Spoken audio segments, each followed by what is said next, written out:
Elected হবে কাদের মাধ্যমে? ভোটের মাধ্যমে নির্বাচিত হয়ে এখানে প্রতিনিধিত্ব করবে।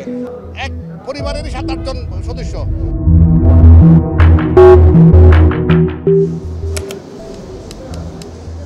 হট্টগোল আর অসন্তোষের মধ্যেই প্রকাশিত হলো চট্টগ্রাম চেম্বারের চূড়ান্ত প্রার্থী তালিকা।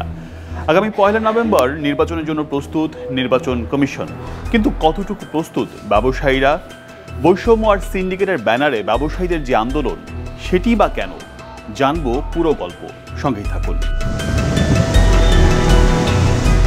সমুদ্রের সাথে যোগাযোগ থাকায় চট্টগ্রামের বাণিজ্যিক গুরুত্ব বহু আগে থেকেই।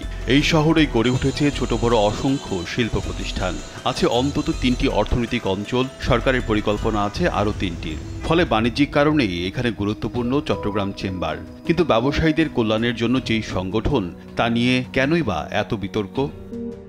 লতিফ চক্র তো গত 16 বছর ধরে অ্যাক্টিভ ছিল, এবং লতিফ সাহেব জানায় সে এখন কারাগারে, কিন্তু তার যে প্রেতাত্মারা কিন্তু চট্টগ্রাম পোর্ট নিয়ে সক্রিয়ভাবে চট্টগ্রাম চেম্বারকে যখন আবার কুক্ষিগত করা যায় সেই চেষ্টায় লিপ্ত।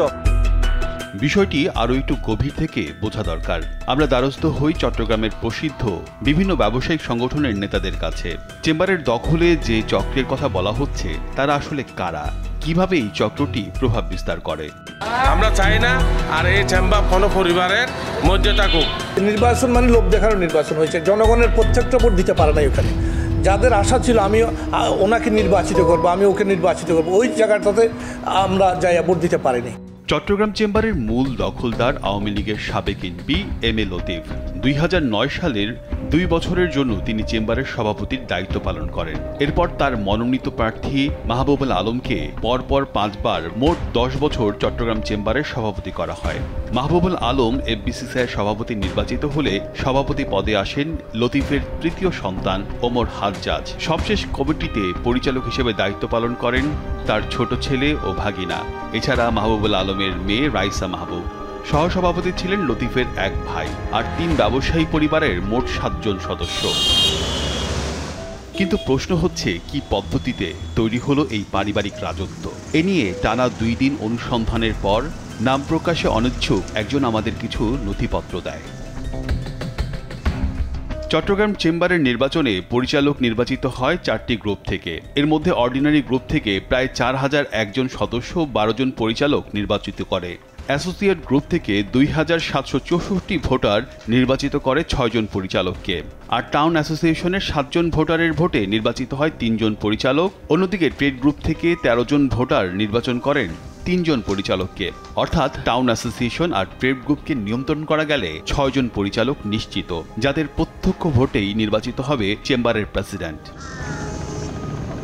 অভিযোগ আছে টাউন অ্যাসোসিয়েশন আর ট্রেড গ্রুপের বেশিরভাগ সংগঠনই নাম সর্বস্ব। কিন্তু আমরা জানতে চাই বাস্তবতা কি। প্রতিষ্ঠানের প্যাডে থাকা সবশেষ ঠিকানা অনুযায়ী পটিয়া হামিদ বিল্ডিংয়ে পৌঁছাই, যেখানে 3য় তলায় Patiya association of trade and industry. 3য় তলার নির্মাণাধীন কোনো অফিসেই কি পটিয়া ব্যবসায়ী সংগঠন? জানতে চাই দোতলার অন্য ব্যবসায়ীদের কাছে। না, কিছুই নেই এখানে, খালি কোনো ছাদ নাই, কিছু নেই। পরবর্তী গন্তব্য বোয়ালখালীর গুমদন্ডি। ঠিকানায় কোনো ভবনের নাম নাম্বার কিছুই নেই। আপনি আগে বলেন যে আমার বাড়ি এখানে, কিন্তু এটা আমি চিনতেছি না। ফলে স্থানীয় ব্যবসায়ীদের কাছে জানতে চাই সংগঠনটির সম্পর্কে।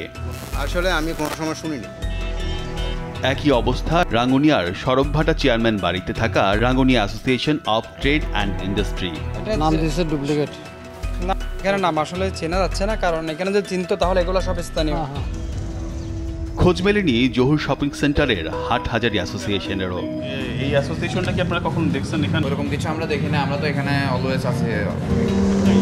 এই যখন টাউন অ্যাসোসিয়েশনের অবস্থা, তখন ট্রেড গ্রুপের প্রতিষ্ঠানগুলোর অবস্থা কি? ঠিকানা অনুযায়ী আমরা খুঁজে পাই ডাইস অ্যান্ড কেমিক্যাল গ্রুপকে, কিন্তু অফিস তালাবদ্ধ। নিরাপত্তা কর্মী জানান, এই নাম ফলক থাকলেও কখনো কোনো ডাইস কেমিক্যাল ব্যবসায়ী এখানে আসেনি। এমনকি প্রতিষ্ঠানের পক্ষে পরিচালক ও চেম্বার সভাপতি পদপ্রার্থী আমিরুল হককেও কখনো দেখেনি এই সংগঠনে আসতে। এই লোক হচ্ছে সেক্রেটারি, ইনি কখনো এখানে আসছিল? না, আমি ওনাকে দেখিনি। ইনি কখনো এখানে আসেনি। নামফলক খুঁজে পাওয়া যায় চট্টগ্রাম গার্মেন্টস অ্যাক্সেসরিজ অ্যাসোসিয়েশনেরও। ভেতরে গিয়ে আমরা দেখতে পাই অফিসের নথিপত্র সব ঠিক আছে, কিন্তু কর্মকর্তারা অভিযোগ করে চূড়ান্ত ভোটার তালিকায় কোনো এক অজানা কারণে প্রতিষ্ঠানটিকে বাতিল করা হয়। আমাদের সকল কাগজপত্র বৈধ এবং হালনাগাদ। এটা হচ্ছে চেম্বার অফ কমার্সের টিম এসে আমাদের এখানে যাচাই বাছাই করছে, কিন্তু দুঃখজনক হলো সত্য যে আমাদেরকে অজানা কারণে আমাদেরকে কেন বাদ দেওয়া হলে সেটা আমরা জানি না। নাম সর্বস্ব এসব প্রতিষ্ঠান কিভাবে পুরো নির্বাচনকে প্রভাবিত করে প্রশ্ন ছিল চট্টগ্রাম সচেতন ব্যবসায়ী সমাজের কনভেনারের কাছে। ৬,৭০০ ভোট দিয়ে ১৮ জন নির্বাচিত করবে, আর ১৫ জনের নির্বাচিত আনকন্টেস্টে করে ফেললো ৬ জন ডাইরেক্টর। তার মানে আপনি নিশ্চয়ই বুঝতে পারতেছেন ৬ জনকে আনকন্টেস্টে করে ওখান থেকে যদি ৭ জন তারা নিয়ন্ত্রণ করতে পারে, তাহলে ১৩ জন আউট অফ ২৪, ১৩ জন হলে তারা প্রেসিডিয়াম করে ফেলবে। প্রেসিডিয়াম করে তারা কন্ট্রোলটা রাখবে। এই যেটা বলছি সেটা গত ২০-৩০ বছর ধরেই আপনার লতিফ সাহেব উনি কন্ট্রোল করে আসছেন। গেল ৪ মে অস্তিত্বহীন এসব প্রতিষ্ঠানের বিষয়ে তদন্তের জন্য আবেদন করেন ব্যবসায়ীরা।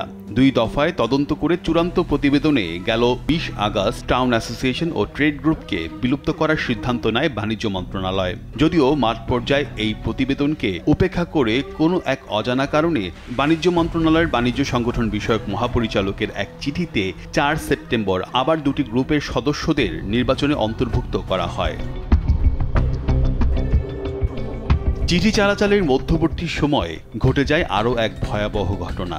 ২০ আগস্ট বাণিজ্য মন্ত্রণালয় ২ গ্রুপের সকল সদস্যদের পদ বিলুপ্ত করার চূড়ান্ত সিদ্ধান্তর পর ৩১ আগস্ট রাত ৯টায় টাউন অ্যাসোসিয়েশন ও ট্রেড গ্রুপের লুকিয়ে থাকা লতিফ চক্রের সদস্যরা নিজেদের সদস্যপদ নবায়ন করেন। দেশ টিভির হাতে আসা সিসিটিভির ফুটেজে দেখা যায় এই কাজে সহযোগিতা করে চেম্বারের কয়েকজন কর্মকর্তা। আমাদের অফিস তো ৯টা থেকে ৫টা, এরা ২ জন অফিসার ছিল, হয়তো ওদের সাথে কথা বলে এটা হয়েছে, এটা আমি জানি না। আরও একটি তথ্য আমাদের অবাক করেছে। অভিযোগ উঠেছে চট্টগ্রাম চেম্বারের দখলদার লতিফ চক্রকে আবার স্থলাভিষিক্ত করার জন্য কাজ করছে চট্টগ্রাম চেম্বারের সাবেক এক সভাপতি। হুমায়ুন সাহেব সাথে আমাদের যে সমস্ত কনভারসেশনগুলো হয়েছে, বিভিন্ন সময় আলাপ আলোচনা হয়েছে, উনি এক বাক্যে বলেছেন যে আমি এটার বিরোধী, আমি এই সিস্টেমের বিরোধী এবং আমি চাই না সেই সিস্টেম থাকুক। কিন্তু ভেরি আনফর্চুনেটলি আমরা দেখলাম যেদিন আপিল বোর্ডে শুনানি হচ্ছে সেদিন সেখানে ওইসব ট্রেড গ্রুপ এবং অ্যাসোসিয়েশনের পক্ষে উনি সেখানে গিয়েছিলেন। অভিযোগের তীর চট্টগ্রাম চেম্বারের সাবেক সভাপতি আমির হুমায়ুন মাহমুদ চৌধুরীর দিকে। দেশ টিভির অনুসন্ধান টিম মুখোমুখি তার সাথে। যেহেতু প্রভিশন নয়, আপনাকে এটা একটা প্রসেসের মাধ্যমে এটাকে বাদ দিতে হবে।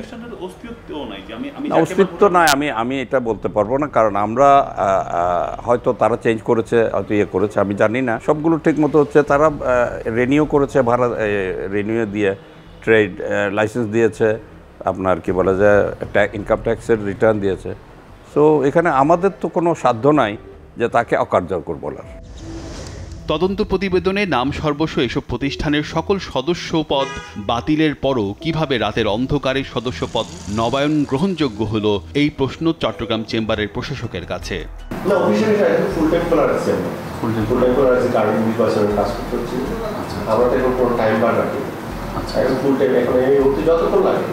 রাতের অন্ধকারে সদস্যপদ নবায়নের এই বৈধতা প্রশাসক মিডিয়ার সামনে দিলেও ব্যবসায়ীদের দেয়া চিঠির উত্তরে বিষয়টিকে অবৈধ বলে স্বীকার করেন এবং এই কাজে অংশ নেওয়া চেম্বারের কর্মকর্তাদের বহিষ্কার করেন। অবৈধ কাজের জন্য কর্মকর্তারা বহিষ্কার হলেও পুরস্কৃত হয়েছেন যারা অবৈধ কাজ করতে বাধ্য করেছেন। কেননা নাম সর্বস্ব হলেও এইসব প্রতিষ্ঠানের সদস্যদের চূড়ান্ত প্রার্থী তালিকা ঝুলছে চট্টগ্রামের চেম্বারের নোটিশ বোর্ডে। আর আবারও কৃত্রিম এক পদ্ধতিতে এগুচ্ছে চট্টগ্রাম চেম্বারের নির্বাচন, যেখানে লুকিয়ে থাকা লতিফ চক্র সক্রিয়। ব্যবসায়ীদের কল্যাণ আর স্বার্থ সংশ্লিষ্ট বিষয়ে সাধারণত কাজ করে চেম্বারগুলো, কিন্তু ব্যবসায়ী প্রতিনিধিদের ভোট ছাড়া নাম সর্বস্ব প্রতিষ্ঠান তৈরি করে কেউ যদি বনে যান চেম্বারের পরিচালক, তখনই আসে ব্যক্তি স্বার্থের বিষয়। ত্রুটিপূর্ণ এমন পদ্ধতি জিয়ে রেখে আদৌ সুষ্ঠু নির্বাচন সম্ভব কিনা সেটি এখন প্রশ্ন। রিয়াজ সেজান, দেশ টিভি, চট্টগ্রাম।